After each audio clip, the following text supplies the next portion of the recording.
Hello, what is going on? And today I am joined by a very special guest, Mr. Sam Squid, someone who I've looked up to for a very long time, someone who I've wanted to make content with for a very long time, and someone who I'm going to destroy in a heads up sit and go challenge today. We are going to play best of five. Sam, thank you very much for joining us. I feel very privileged to get you on the YouTube channel. And Loving it, man.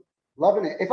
It's always good to chat with you, and it's always good to get free money at the poker table. I mean, I play in these tough games all week. It's nice to get a fish heads up. I mean, look at this, best of five. Loving it. Do you know what people always say to me, because you called the cards when I had my biggest score in the 5K, that Sam was so generous with his words when you were playing heads up, and I always remind him that you are now paid to be generous with your words when I'm on the table. We will jump into it. You played good, bro. I was loving that. That was a really fun final table to commentate. Like it was really exciting. I mean that was kind of special to that, especially that early period of doing it, where it was the first time there'd sort of been commentary of online final tables. It was really exciting to do that, and I think we did a really good job. I'm not just saying this again. We're not going to just be giving each other compliments all the time. The shit talking will start once we jump into the heads up, I'm sure. But I do think that you're unbelievably good at doing commentary. The way you break down complicated thought processes and just put them into layman's terms and just really simple ways to understand it, I think it's incredibly impressive. And of course, you bring your charisma, you bring your enthusiasm for the game. So I hope that you enjoy the commentary as much as it looks like you do, because it's class. Mate, it's just chatting about poker, isn't it? I mean, couldn't be an easier job, really. We are going to play 5 sit and goes. We're going to play best out of 5. So if Sam wipes the floor with me and goes 3-0, well, then that is going to be it. I'm going to be embarrassed. Most of the time I've done these challenges on my own channel, I have got embarrassed. So I'm hoping that I can get one over you. My plan while we're playing, of course, I'm sure you'll be trying to put me off and shit talking, is to just ask you a few questions. What's going on in your life? Maybe ask a few questions about poker. I would at Love Point. I don't do a podcast, mate, but I would genuinely start a podcast just so I could hear more about Sam Squid's life, because I know you've had a bit of a mad one. You've had quite the adventures. I don't know when you started playing as high stakes as you do. Like, I really don't know when that happened. It just felt like you were in similar games to me, and then boom, you were playing like 100Ks. In Vegas. I don't know when that happened, but I'm going to let you give a little backdrop on that if that's okay. But I'm going to get this table up. How do I sit in, bro? How do you sit in? This is Sam Grafton, who plays $100,000 poker tournaments. Doesn't know how to sit in. Are you going to be honest with us and tell us what your cards are, or do you want to just turn it on so that you can show when the pots are big? I mean, I'll just be honest with you. I mean, the thing that's going to be hard is I'm not going to know how to set it to reveal cards. So tell me what I do. We were everyone else that I deal with. It's always we always get on call. We go on Discord. We get it done. Sammy's Discord apparently doesn't work. I don't know why it doesn't work, but I had to set up a Zoom call for the old man. Mate, basically, this is exactly it. You're dealing with the thing you don't realize is just because we play together, you're dealing with a 40-year-old live pro. You might as well be interviewing Julian Poon or Joe Beavers or Surinder Sunar over here for all it's worth, mate. You know, like it's not like one of these kids that you hang around with doing your like pre-flop sims and that kind of stuff. How many years have you been playing professional poker, Sammy? 11, 12 now. 11, yeah. 11. I've been playing full time since I was about 21, 22. So I'm nearly 10 years as well. So in terms of playing the game, I've been playing nearly... You were a slow starter. Vincent, you were a slow starter, weren't you, really? I mean, It was... then you come up fast in the last few years. You're like a slow burner. I was a sit and go grinder. It wasn't that I was... Fair enough, slow starter, you can call it a slow starter, but I did play sit and goes for a long time. Bro, I hope you're paying attention here, because I'm all in. Mate, I've ace high, and focus. You're not playing one of these. You're not playing with one of these recreational free roll types that you normally come to. All right, I fold an ace. So when did you start playing super high stakes is what I want to know, because you're always playing a bit higher than me. I shouldn't have said that we were playing the same stakes. You're always higher, but it feels like you just went from playing reasonably high, whacking out some good training content, and then next thing I know, you're just playing these 100Ks, these 50Ks. When did that become a regular thing? And is it still, like, does it feel weird when you're playing them, or is it just, you know, normal day in the office for Sammy these days? Yeah, it still feels exciting, particularly like for instance, this Vegas just on because it had been 18 months since I played a live really big tournament. So am I allowed to just fold queen two here? No diamond. Yeah, I could just fold. I'm not a super expert at heads up. So yeah, the first one I played was it 2000 and what? It's so funny with the years because it's like the last few years just disappeared with COVID. I think it was 2019, 2018, the Prague one, because it's the funny one where it was going to be the first 50k that I played. I hadn't even played really that many 25ks, and I went in a little bit late because I was to be honest, I was outside. I was psyching myself up. I was like, right, come on, Sam, you can do this. And I went in, and obviously there's not only a small number of players who play those kind of high stakes, and so the room's quite quiet and serious anyway. And Orphan shouted out, he goes, Sam, the 1K's downstairs. So, and the whole room burst out laughing at me. And it was a real funny joke because obviously it was what people were thinking a little bit, oh, is he going to come and play or whatever? So that was really funny. Orphan, we gave each other a big hug. And he's obviously joking, Orphan, but it was super, super funny. So that was the first one I played, and I made day two with a really good stack. I was in for one bullet, and I punted it off to Pro Biz. I raised Pro Biz all in on the river for like 4 times pot, and he basically, with a hand which wasn't an approved bluff, and he basically just, I mean, why are you trying to bluff Pro Biz as well? Probably Mate, Pro Biz is very, very. Oh, come on, Sammy, where's your bet? Where's your bet? Are you the same person when you are playing a 50k as a 1k? Because some of my fondest memories are of live poker. I don't play a lot of live poker, but some of my fondest memories are the UK IPT tour back in the day. And no matter where it was, you'd always be there. And within maximum 90 seconds of walking into the room, you would hear your voice telling stories, enjoying yourself, laughing. Are you the same person when you're playing 50Ks, or is it serious, Sam? Down to business, not making as many jokes? I actually think that like the 50Ks, it's a little bit more easy to be sociable. Like because it's 8-handed and because everyone knows each other, that actually, as serious as it is, the composition of the players means that it does end up being quite friendly at the table, even though it's a higher stakes tournament and the hands are very, very serious. And also I think that, I mean, I didn't really play, I've obviously only been playing them a few years. I think also the tone of the table has altered for the better, both in mid stakes, well, at low stakes and high stakes. Maybe mid stakes is the more serious.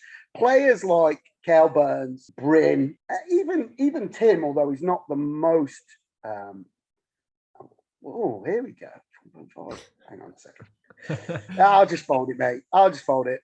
No problem. 2 pair in the bin. I know he's always got it there.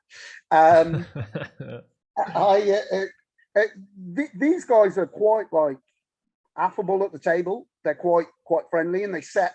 And because I think a lot of it comes from the best players at the table. Like if you see them being relaxed and chatty, it allows everyone else to breathe a little bit. Yeah, of course. So that's quite nice. So yeah, I'm pretty sociable at the table. In these bigger tournaments, and generally that is the mood, because as I say, like you're sat at the table, and if there's 8 players, 7 of you know each other and play together pretty often, Yeah, of course. So yeah, so that's pretty cool. So yeah, in terms of that, I mean, I, to be honest, I should have played earlier because I think sometimes you don't have the confidence. You think, oh, these stakes aren't for me. Like these players are brilliant or whatever. But actually, particularly at that time, I was working pretty hard. I very, very clearly remember going to Aussie Million, and I was still backed at the time, I think.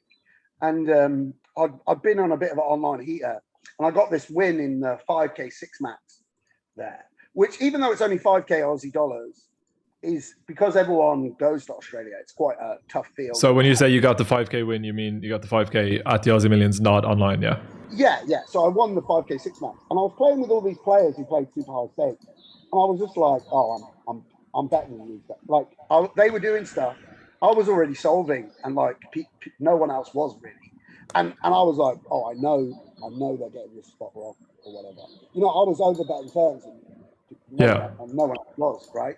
Or I knew that like this is a value bet and they're not value betting or whatever it might be. Yeah, you just noticed a So few that things about their games that you thought were yeah, weaknesses yeah, and you yeah, could take advantage of. yeah, exactly. And then when I first started playing them, so it swings and roundabouts, because that sounds a bit arrogant to say, oh, maybe I should have been playing earlier. But when I first started playing them, so let's say the World Series, obviously not this World Series, the World Series before, which is actually like 3 years ago now. Yeah. I was really confident in myself, and I was like, I'm really good. I can play these stakes. I'm just as good as everyone, etc., etc.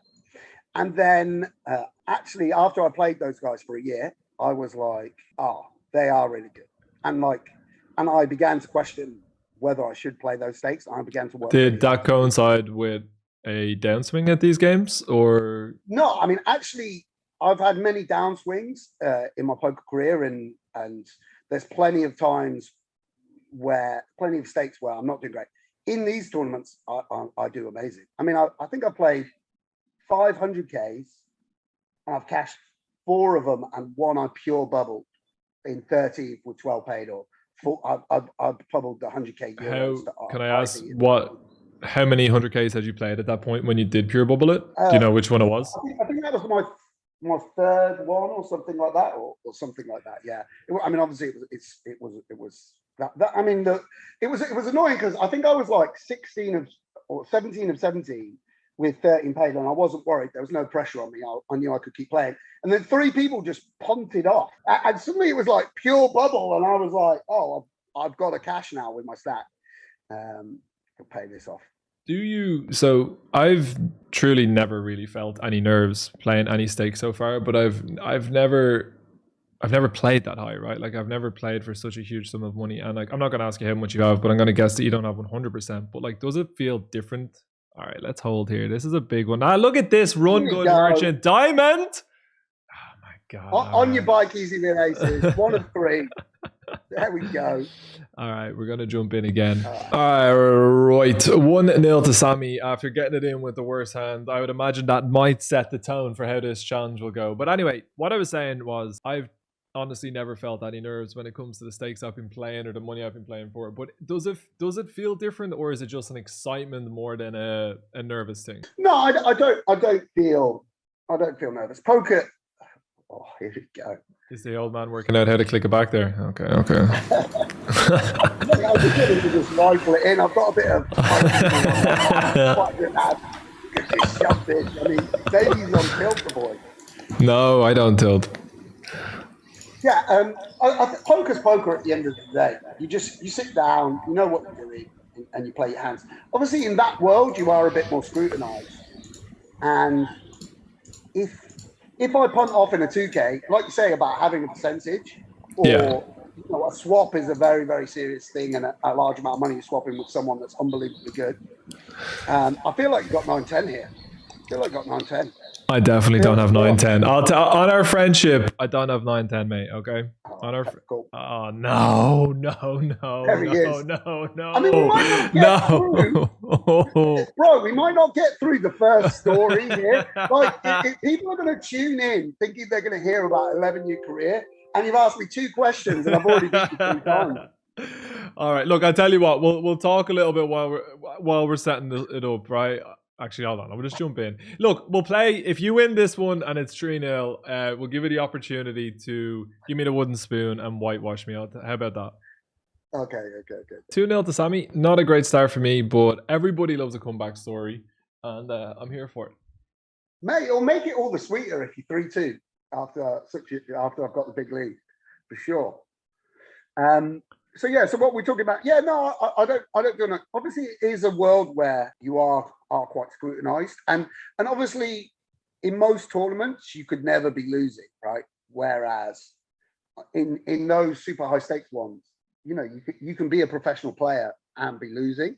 So you need to really be on top of your game and be really sharp. But I think it was really good for me. I mean, as I said, I was probably way overconfident when I first started playing them, and seeing how good some of those guys were when I started playing with them up close and how seriously they took it, made me start working my ass off and improve my game no end. So I think it was a sort of big inspiration, you know. And I wanted to still be able to compete at that level. I wanted to continue to play at that level, and so I felt like, well, I have to try and work as hard as they are.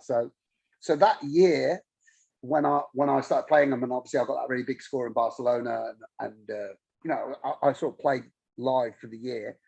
You know, I worked in between. I worked a lot, and it also was a kind of nice routine. I was sort of what it was sort of like thinking, I'm going to play once a month a really big live stop, or twice a month, and in between I'm going to study, and that's quite a nice way to do things actually. Is, you know, whereas before I've been sort of had a routine where, all right, I grind 4 days a week and then fit in study when I can. This was like, no, now I grind the majority of the time, you know?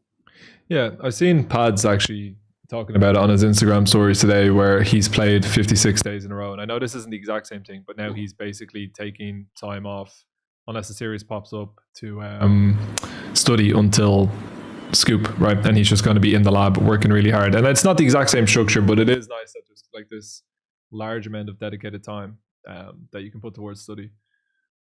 Do you have go ahead? 56 days, that's absurd. I mean, that's absurd. I couldn't do that. 2 pair, mate. Oh my God. Oh my days. Do you have a good network of friends? Or say, viewers, how does he not get stuck there 2 pair against the nut club? How do I do that? I mean, that's just different level. Carry on, mate. You check 2 pair on the flop, mate. You check top 2.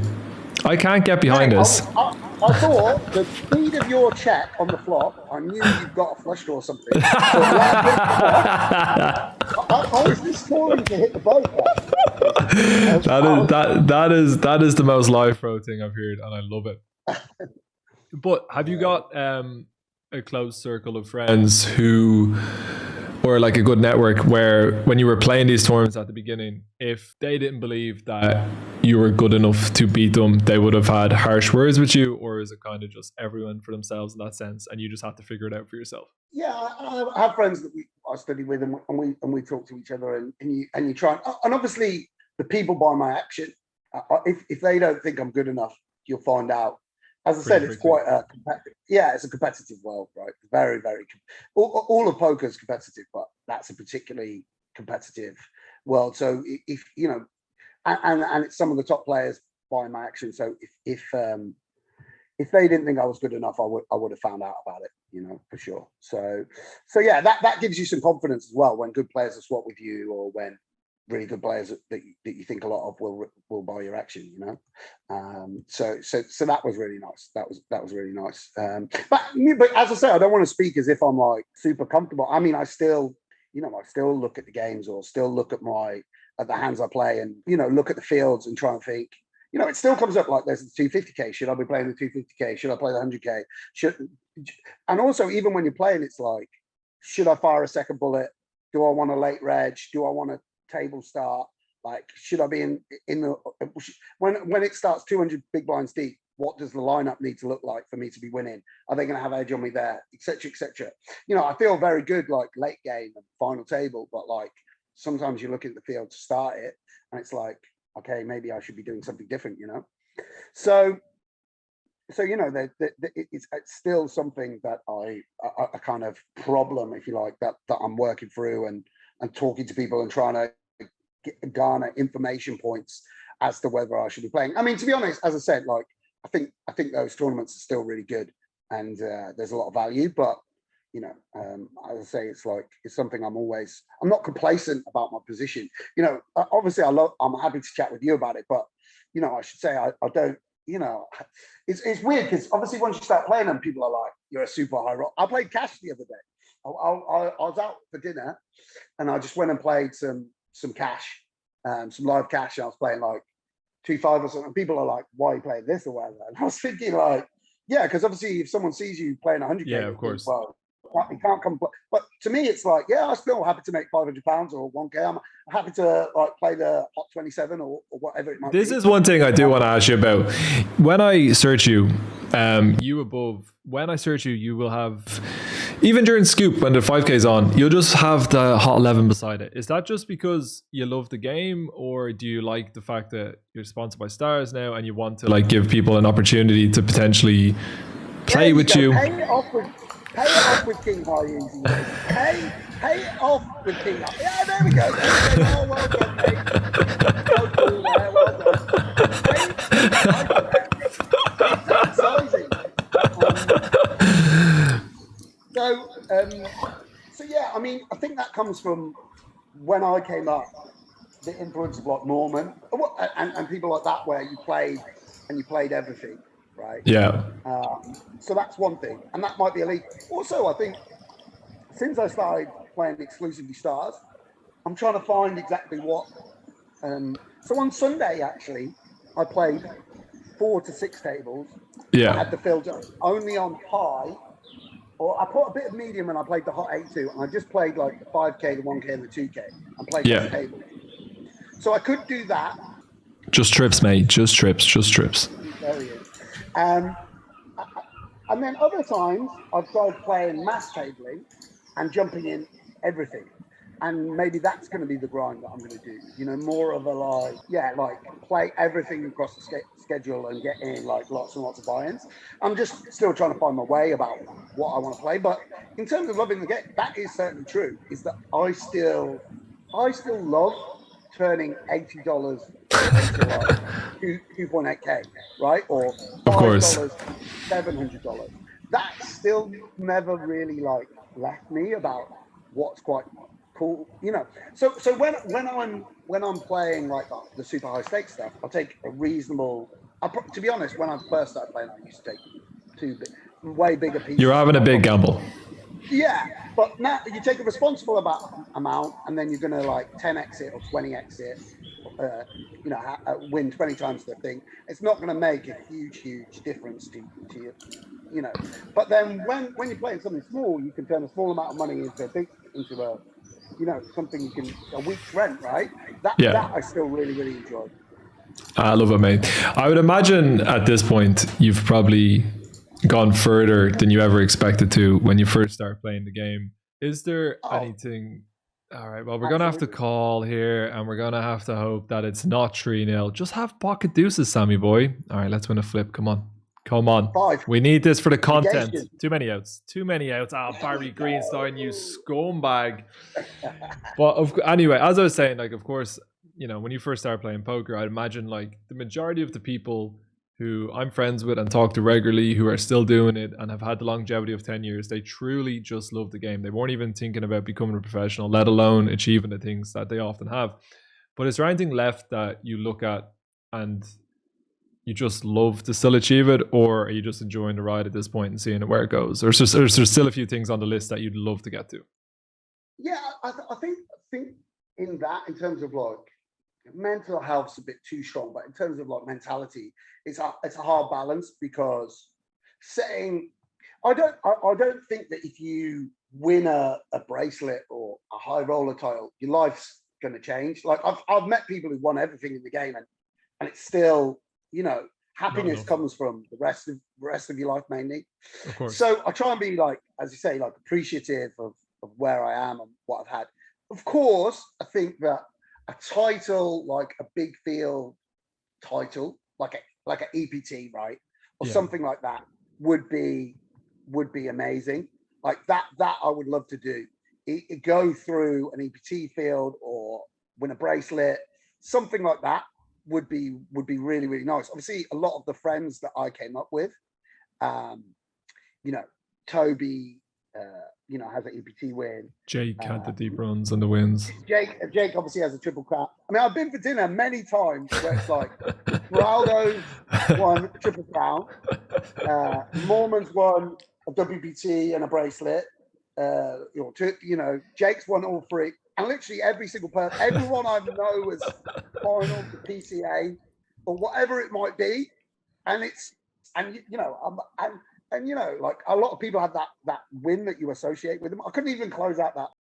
Excuse my language. Couldn't even No, close it's out fine. that. You don't have to worry about it on here. I couldn't even close out that super high roller. I even had to get second in that. But you know, that would be nice. But I also think that that isn't.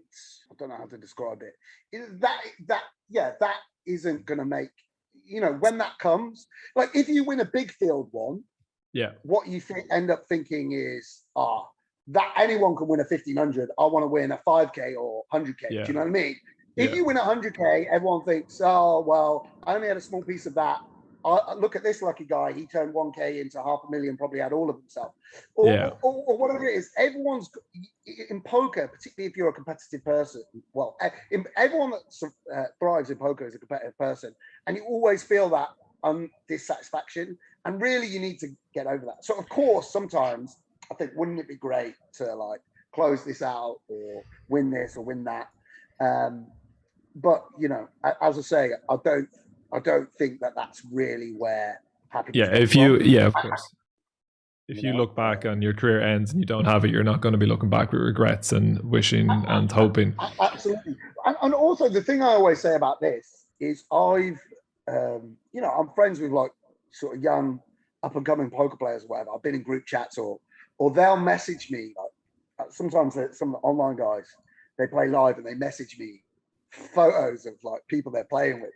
Actually, it's funny. So I had a friend who's playing high stakes in Vegas. He's sending me pictures. Who's this? And I'm like, yeah, that's Joe McKeon. He won the world title. And they're like, how's it? Oh, he's like, who's this fish? I'm like, yeah, this is like, and they're all legends, right? They're all like Pistons 87, people that are like legends. And the thing it made me realize is it doesn't matter how much of a boss you are. 3 years later, people will just think you're a fish. Right? Literally, it's like you could win everything in the game. If you come back 4 years later and you're using a big sizing when it's a small sizing, they won't be like, oh, what a legend he was. He won everything back in his day. All they'll be is like, nah, he's rubbish. Do you know what I mean? So there's no point getting hung up on achievements in poker. This is a game of sort of gambling. It's not winning an Olympic gold medal. I mean, maybe they have it in Olympics. I think honestly, what you're saying translates over to every walk of life. I think maybe Michael Phelps turns up and they're like, yeah, he's rubbish now. Look at his technique. Oh, I can't believe he was doing the butterfly like that, you know? But I think you hear that with I'm not sure how much you are into sports at all. It would be sports that I'm not really into, but you hear it with people talking about different generations of boxers or basketball players, and some people are like, oh, LeBron James would absolutely dunk on Jordan these days. And it's like, yeah, the game has evolved a lot. Like, I don't know anything about basketball, so like I'm not trying to start a discussion on who was actually better. But like for people to criticize who was regarded as the best player at that time compared to a player today, like I think it's wild. Like you can't be at that. Yeah, especially obviously. I mean, you and me were both around in that era. You were solving things for yourself, right? It was your pattern recognition, your sense of, what was right or correct. You didn't have. Obviously, it's a real privilege now that a lot of the problems that I have when I make a mistake, when I have a hand I'm unsure about, I can find out pretty close to what a right answer is immediately. Yeah, exactly. So that's a real privilege, and I think I'm someone that definitely is sort of like when I play with Ram Vaswani or Pras Bansi or Surinder Sunar or any of these like legendary Aikenheads, still big hero one I played with him the other day. Like I still like, I'm in awe of those guys that like did it for themselves when it was just them working things out for themselves. So yeah, but the point, to go back to the original point, getting hung up on awards or trophies, it's quite, there's a word for it, it's quite passing. It comes and goes in poker, I think sometimes when people transient is the word. The success is quite transient. Like people will look at you like, and you'll feel like from the community, you'll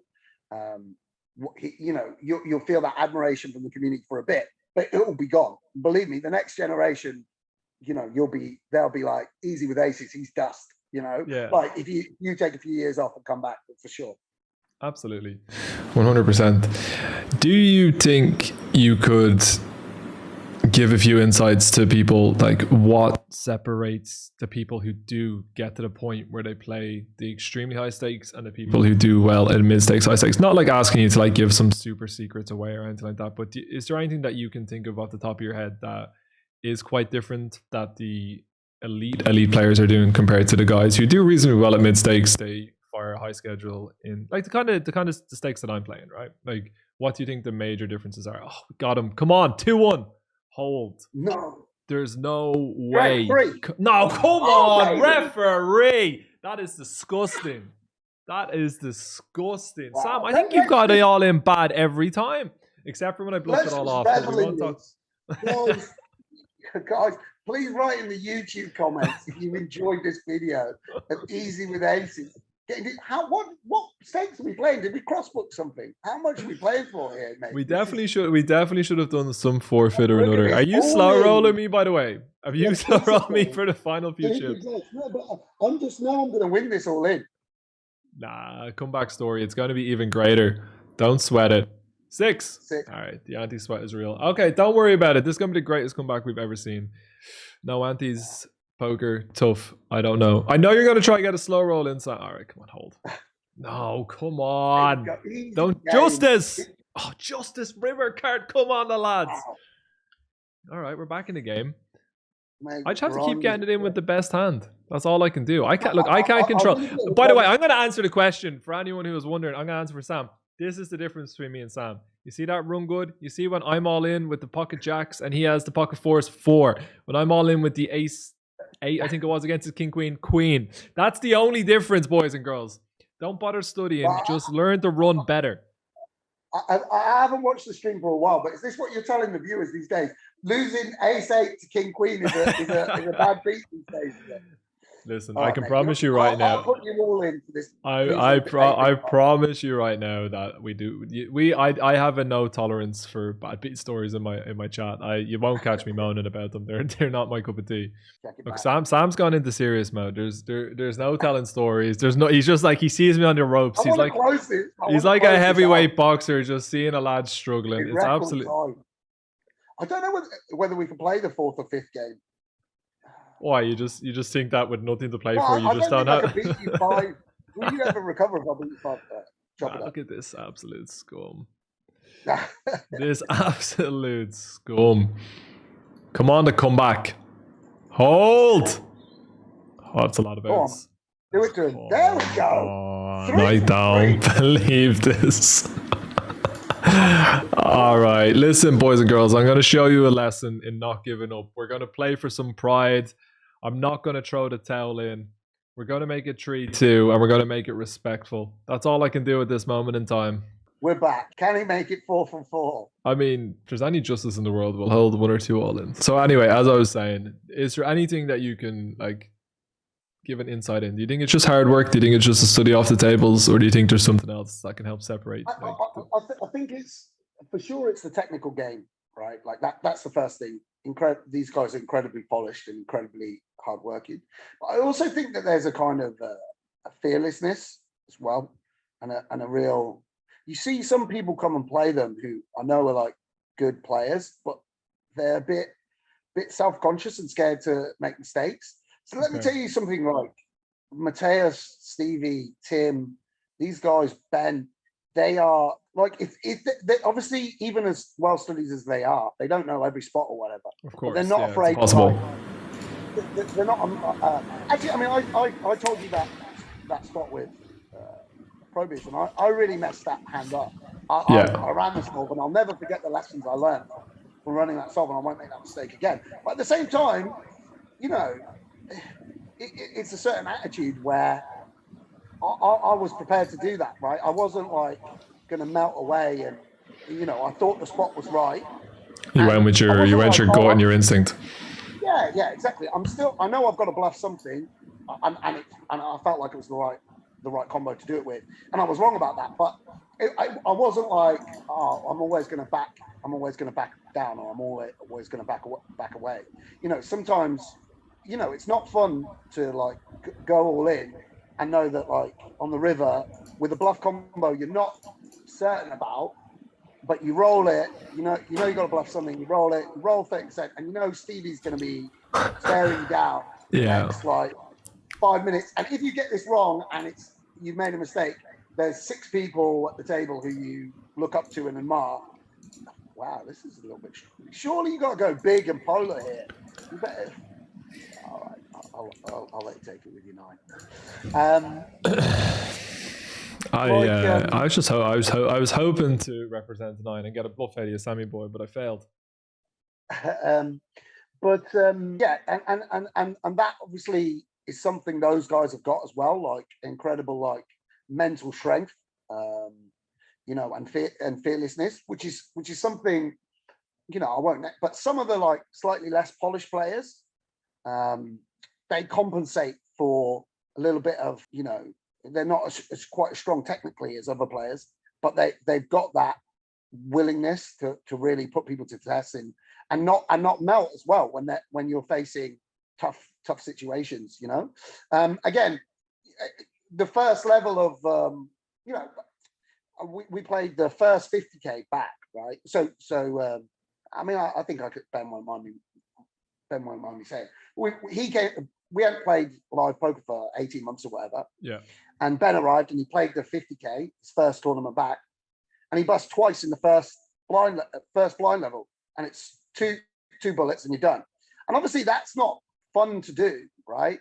But other people would shy away from certain spots. Oh, I don't want to play a big pot. Like, I'm just going to fold to this 3-bet or whatever. But you know, the best players don't back down from those situations, and I think that's something that all those guys have got as well. Limitless, Tim, you know, Dvorak, whoever. They're just animals, really. As well as that very, very polished game. Also, I think to innovate and study yourself, and you know, there's some of those guys have got a different idea of ICM, right? Yeah. And have a more, and think the ICM model isn't quite right, and will take you know, and that's quite brave to be going into 25Ks and 50Ks and saying, not following the pack, saying, actually, I think the big stack's worth more, and I'm gonna call off a little bit more light in certain spots in order to acquire that big stack, because I think the ICM model, when future game simulation comes along, is gonna value it more highly. I mean, that takes a lot of like mental strength to absolutely say, like, you know. Is there and again, a lot of the big winners over the years, Muster came out and did things himself. Wizzo had his own approach. Charlie Carroll had his own approach, right? All of these guys. Look at this. He gets him telling a story, and he takes advantage. Listen, Sam, I'm desperate over here. I'm on my knees. I'm trying not to go 5-0. Okay. It's esoteric. Look at this. You've blinded me down here. Well, let's hear some stories with you, Easy. No, this is the Sammy show. This is what we're here for. I've been promising people what that I was going. You tell me about you getting that really big score and playing high. Like, obviously, kind of back to back over that period last year, you got a lot of very big scores, right? The last 3 years for me online have been the best. Like, each year has been better than the last, and I've just, you know, done really well. But I've also just ran really well at the top of my buy-in range, which is like, you know, it's a dream, but it's not sustainable. Like, my record in 1K plus tournaments is like ridiculously good over a very small sample.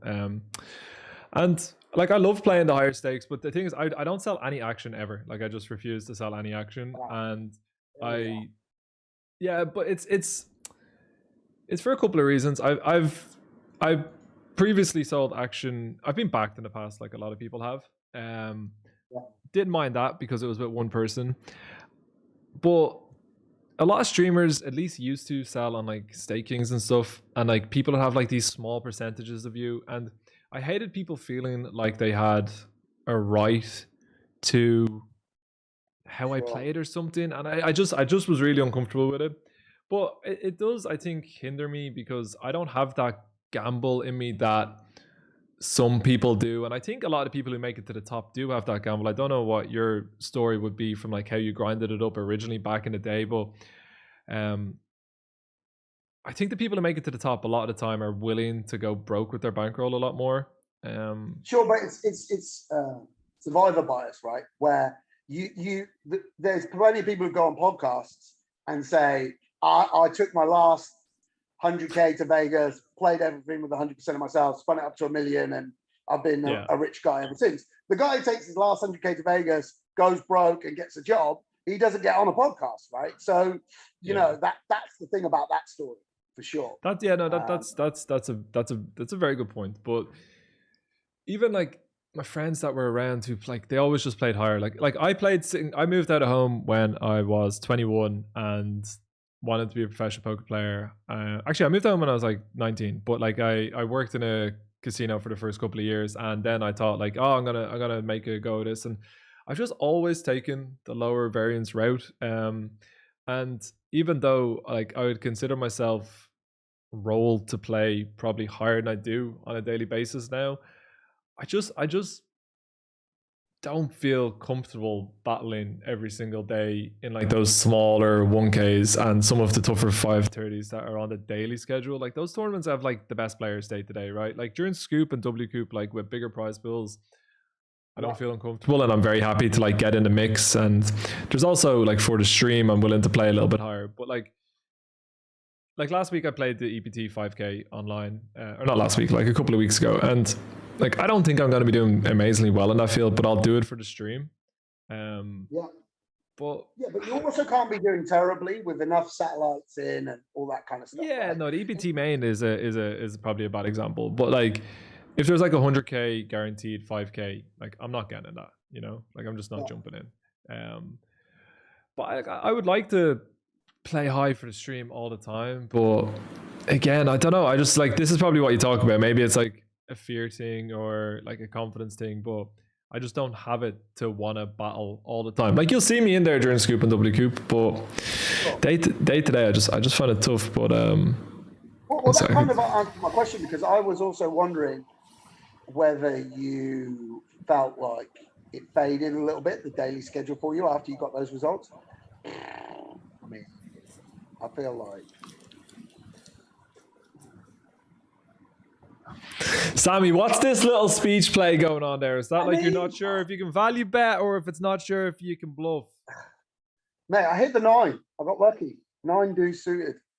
Oh, there he is. 4-6. 4-6 of clubs. 4-6 of clubs, exactly, bud. Did you get away with one? You told me you were going to tell me the hand. You haven't told a single hand over there. I had Jack 10. I was thinking, like, when the 9 come in, I was like, this is kind of thin to get caught. I mean, it's fine. It's top pair, 20 big blinds deep. It's fine. I was like, and I don't think I want to check. It's not. So yeah. I mean, that's great. I mean, on the other hand, that's great that you've managed to keep that. I don't know what the word is, but like, yeah, you've kept that grind ethic. It hasn't gone onto your head. It can be discombobulating to get a massive score. You know, you can go. I feel that I've just moved into a new place, right? So I've just put up my whiteboard and I've just started studying again. And I feel like the last few weeks, I don't know. I don't think I played great. When I just sat down, just playing on Sunday, no grind in between, not much study, and such like. You know, I'm really good friends with Corey, and I spent a lot of time with him over him winning the main, right? Yeah. And you know, then I played the 100K, final the 100K, and when I come back, I feel like my head was spinning a little bit, and when I sat down to play, I wasn't as kind of focused or playing as good as I should have been. Look, I'm just paying it off. Another king high here, Sammy boy. There he is. We finally got one. finally a bluff catcher plays off. Yeah, I mean, yeah. So yeah, it can be hot. Wow, here we go. King 9 of diamonds. No, you would raise that. Jack 9. No good, buddy. There he is. 6-7. No. Yeah. So I that's really good that you maintain that attitude, and I think also you don't want your stream to be sort of like, it's good that because you have another kind of pressure, which is to perform for the audience, right? And you're in some ways, I don't know whether you see yourself as competing with other streamers, but you're competing with other people playing bigger. So you could feel that pressure, but I think it's really good that you stay with what you're comfortable with and are showing people a stream that's not like just fake hype. It's like, no, I'm playing stakes as a professional with stakes that I can beat. Do you know what I mean? Sammy, pay me off one time. Come on. Come on. In you come. In you come, Sammy. Thank you very much. Appreciate that. That's very generous. We're going to get one back. Look at that out draw. Ace 10 against Queen 10. Good call pre-flop. I had to cry. I should have known there, by the way, that was genuinely paying me off. I could feel that was genuine. It's the time bank. I'm used to. It's rushing my like. Do you know one thing? People always say to me about my time and tells when I'm streaming, but like sometimes I might be standing up and dancing around or like playing with my dog, and like I'm like, if people want to like make a big fuss about how my time and tells can be slightly off, like I don't mind. Like I'm sure there's some things that like I'm not like massive on time and tells, but I just think intuition, like the longer you play, the more they become a thing. Like I don't know how much you'd be able to articulate like how you feel about your time and tells, but I reckon that like you feel them when you're playing, right? Does that make sense? Yeah. Well, the thing is, I think that you have sometimes you have to listen to your gut. I do believe that's the thing, particularly playing live. Every time I listened to my gut when I was playing the World Series, and I don't do that, for instance, in the bro, what is this? It's not. It's heads up here. I don't think. Come on, mate. BA. You don't think I get the lead in the limp pot in 7-6-4? I don't know, dude. Maybe I'm wrong. Maybe I'm wrong. I'm trapping though, so I probably wouldn't put all those chips in if I was you. Oh. King 5 gets there. King 5 did get there. I think maybe I should have been all in on the flop, but anyway. Yeah, what was I going to say? I think that you do have some kind of don't know what the word is, but like you do have some intuition based on playing of 10 years, and you should listen to that in a lot of spots when something doesn't seem quite right, and it should sway your decision, not to some like outrageous. Yeah, I get what you're saying. Like most of the time, if you like listen to that gut feeling, you'll be right, and most of the time you ignore it and you make the big call, you get shown the bad news. Like it feels like that to me anyway. Do you think we'll ever get you on the streaming streets? Do you think we'll ever get an MTT session from Sammy Boy? Well, I mean, it's such a tough grind what you do, don't you think? I mean, I think it's very, very hard to pick up, and it's something where you got to be really, really all in. So the answer is basically no. I don't think, and that's just because I don't think that I'm capable of it really. Like people think, oh, okay, you got a bit of personality and a bit of chat. It's more than that, right? It's chat while executing really, really well and like playing poker. It's grind mentality of doing it every day and being consistent, you know, and engaging with people. It's you know, there's, you know, as I say, I mean, it's nice from you to say that, like, oh, I think I might be capable of it or whatever. No, you definitely will be capable. I understand what you're saying. I'm not saying like I'm like when I say any chance with Sammy stream, like I don't expect you to be out there day in day out on the streets, but I think it would be cool. I guess maybe doing stuff like this, like getting involved in YouTube. There's no way we lose. There's no way we lose. Hold it. Finally, boys and girls, we are going to make a comeback. We said best of 7, right? Some respectability. Some respectability. Yeah, no, a little bit better. 4-1 has a nice ring to it. 4-1 is a hammering. You know, like 4-1 is just, you didn't really have to break a sweat. I know, I understand that you didn't have to break a sweat. That was a pretty pitiful performance for me. I've got to say that one I didn't win a hand, I don't think. I mean, I didn't win many hands anyway. The one thing about playing high stakes and streaming, right? Like I don't care about most people seeing my cards. You're sitting out again, Sammy Boy. This internet is very tough, isn't it, for an old man like yourself? Sure. I mean, you can see. I mean, it's like that's the other thing about even just organizing the technology would be. It's asking me if I Come want to on, you're observe. making me waste my whole time bank again. Okay, Come I'm on, here. Sammy boy. Is that a tactic? Because twice I'd no time bank against you. Yes, running down in the name of sports, mate. You run your. Let me just win this three bet pot. The Yeah. one thing that good. I know. I was just going to say.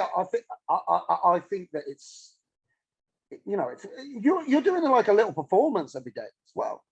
You've got to be. I do love it though. Like I genuinely like I enjoy it. I love being out there. I think the community is great. And like the one thing that I would say to anyone who is considering to start streaming is like you just have to be yourself if you're gonna do it for 40 hours a week. Because like if you're trying to be someone you're not, like it'll just get exhausting really quick. But anyway, the one thing I want to say is like in terms of playing high stakes, like I don't care when it's like mid stakes or if it's like large field tournaments. Like I don't think the majority of regs are gonna ever really check in on my stream unless it's a really big spot. But I do feel when I'm explaining my thought process in big spots and I'm also showing my cards, like I feel like the top regs have a massive advantage. Like when you're on a big final table and like they see you pulling a bluff or they hear you explaining like what you think of their range or something. So like I do think in those small player fields as you get higher it does become really, really tough. Like I think there's a reason why we don't see the elite regs streaming on Twitch, right?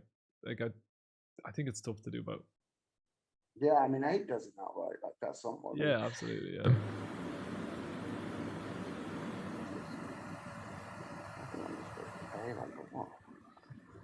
I'll take it. We'll take it. Just top 2, Tommy boy. I call you Tommy, Sammy boy.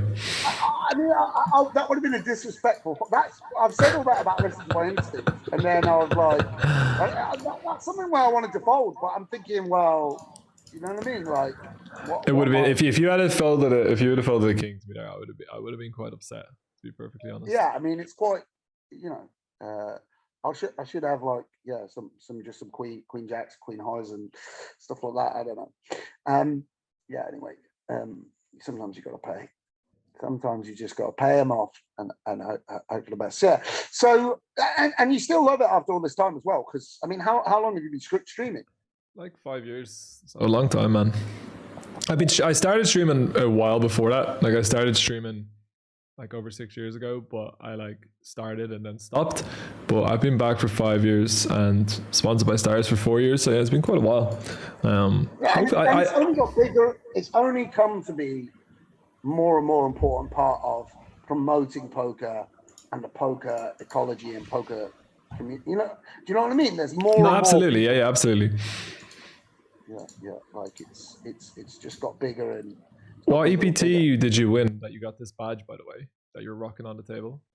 Mate, I don't know. I think they just gave it me out of pity. What? I mean, that can't be right because I have a scoop and a WQ one and I've won those.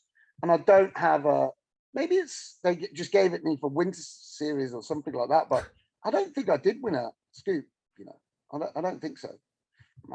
You don't think you won a scoop or you don't think you won EPT? Sorry, I don't think I won an EPT. I need to. This is all right. Yeah, what is this? You think you got any of this? Maybe flop to straight the deuce 3 of clubs. That's all I can give. Sammy boy, let's make it 3-2. We'll call it a day. We had a good time. Time. I mean, I might.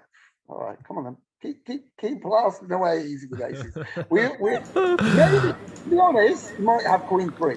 That's the best that you. It's a bad river card for my E, isn't it? I probably have to check. Go on. Easy cash. Easy with premiums. Is that what they're called? 9 jack. Wow. Look, I'm just happy I didn't get whitewashed. This would be a nice bonus, but if I had you on here and you'd won 5-0, it would have been a little bit too much for me to handle. Sure. Pay off with 8-7, please. 8-7? The disrespect. I wouldn't limp call 8-7 against you. That goes in the bin. 8-7 suited. I wouldn't call. I know you're tight. What is this sizing? Surely it's big. No. What is this? Take it, take it, take it. There you go, easy with aces. Take it, take it, take it. Did you show? I didn't show, no. Did you have it? Yeah, I did. Do you think so? So like, I understand that why you say you think it should be big there, like because it's polar and I'm only repping if I have a jack. But like, you have a lot of jacks there, so I think it's a pretty reckless spot to bluff large. That's how I would think about it. So I just want to go on, give me a little lesson if I'm thinking about it wrong there. But like, I still think you have a lot of jack X, and I think for Yeah, me but to bluff, you just build your sizing around your value, right? And your value is only nuts, so it is just a large polarized sizing. Anyway, let's just win it here with King Here we Jack. go. Come on. Just brick it off. I don't even want to pass. Easy No! cash. Sammy, it was 3-2. I think that's a unfair reflection of that game, and it probably should have been about 4-1 to me when we take out all of the hands that you got there. But thank you so much for coming on. I'm planning on putting up a lot of content on YouTube in the coming months. So if you want to get on for a review, if you want to get on for a proper interview where it's not interrupted by me blasting off stacks, I would love to have you back again. It was a lovely hour. Yeah, we'll do one where when I buy a camera, I'll invest. I'll withdraw a little bit of stars money. I'll invest in the camera. Sammy, I'll tell you what. Look, if times are that tough over there and you're saving all the pennies to get into the next 100K, if you send me your address, I'll send you a camera. How does that sound? Yeah, that's great. And we'll do. And good for you for doing so much YouTube content. I'm loving that as well, mate. Good. Like, looking forward to seeing what you produce over the coming weeks. Good for you. All right, mate. Thank you very much. I do appreciate it. And chat to you soon. Bye-bye. I hope you enjoyed that. Sammy Grafton is truly one of the people that I looked up to the most when I was growing up in the poker world. He was just always a larger-than-life character at the UKPT Tour, and I feel very privileged to have had him on here. If you enjoy this kind of format, please hit the subscribe button. Get in the comments. Tell me who you'd like to see me make this content with, and we'll definitely have Sammy on again in the not-so-distant future. He will have a camera, and maybe we'll do a podcast with people like that. I'm not sure. We'll chat to you soon. Goodbye.